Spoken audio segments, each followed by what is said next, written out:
Hi வாங்க நம்ம activated charcoal எப்படி வீட்டிலேயே செய்யலான்னு பார்க்கலாம். இதுக்கு வீட்டில் இருக்கிற தேங்காய் சிரட்டையை அடுப்பு மேலே வச்சு நல்லா தணல் விட்டு எரிய விடலாம். நான் கொஞ்சம் நிறைய வேணுன்றதால 2 அடுப்பையும் யூஸ் பண்ணிக்கிறேன். அந்த சிரட்டையை நல்லா எரிஞ்ச சிரட்டையை ஒரு மண் சட்டியில் கலெக்ட் பண்ணிக்கலாம். கலெக்ட் பண்ணிவிட்டு நான் இதை அப்படியே எடுத்துகிட்டு போய் தோட்டத்தில் வச்சுட்டேன். நல்லா தணல் அடங்கட்டும்ன்ட்டு. இது இந்த சார்கோல் சோப்புக்காக நான் இந்த யூஸ் பண்ணுவேன். எப்பயுமே அந்த சட்டியிலே நான் யூஸ் பண்ணிக்கிட்டேன். இது நல்லா தணல் அணைஞ்சப்புறம் ஒரு தட்டில் ட்ரான்ஸ்ஃபர் பண்ணிக்கிட்டு லைம் பிழிஞ்சு விட்டோம்னா அந்த சார்கோல் வந்து ஆக்டிவேட் ஆகிடும்.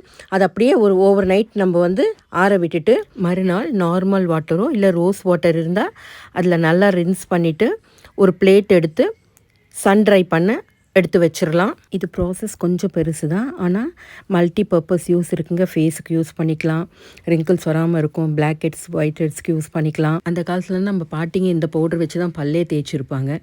இப்போ எல்லோரும் இதை பல் தேய்க்கும் யூஸ் பண்ணுறாங்க. நம்ம ட்ரை பண்ண சாக்கோலை பவுடர் பண்ணி எடுத்துகிட்டு வந்தாச்சு. அதை நான் ஸ்டீவ் பண்ணி ஒரு கண்டெய்னரில் ஸ்டோர் பண்ணிக்கலாம். இதை அடுத்தடுத்த வீடியோஸில் நம்ம இதை வச்சு என்ன யூஸ் பண்ணலான்னு பார்க்கலாம். நம்ம ப்ரிப்பேர் பண்ணல இருக்கிற சாட்டிஸ்ஃபேக்ஷன் காசு கொடுத்து வாங்குறதுல இருக்காது. நீங்களும் ட்ரை பண்ணி பாருங்கள். Subscribe for such interesting videos.